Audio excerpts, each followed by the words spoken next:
Report MD Abbas Shirazi. नशा शराब में होता तो नाचती बोतल। भलवाल मरकज़ सेहत का अमला अस्पताल में शराब पीने में मसरूफ। जाओ जो करना है कर लो, मैं तो पैग पी रहा हूँ। मैं चिता भी लगूंगा, डिस्पेंसर नहीं लगूंगा, स्वीपर नहीं लगूंगा, जादू में नहीं लगूंगा।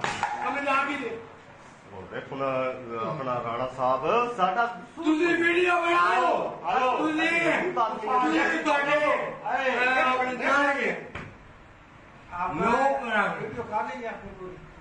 वीडियो कर लो, और स्टेटमेंट सरकारी इमारत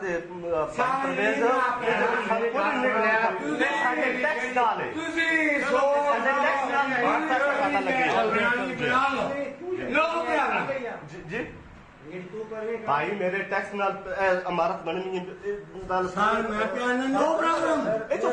नो इशू।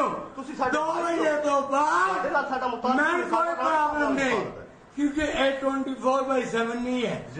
1-2 बजे तक का हॉस्पिटल है। 2 बजे के बाद असी नंगे नाइए अपने फेसबुक पे जाओ, व्हाट्सएप पे जाओ, नहीं करो। हेलो ठीक है हेलो चुप है हेलो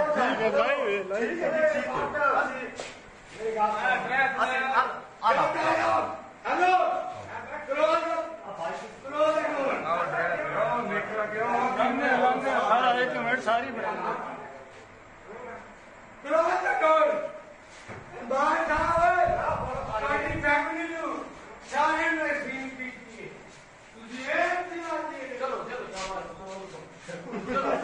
एक ये भाईजान है, ये जो जा रहे हैं, 2 भाईजान अंदर हैं, एक डॉक्टर राणा रमजान और परवेज।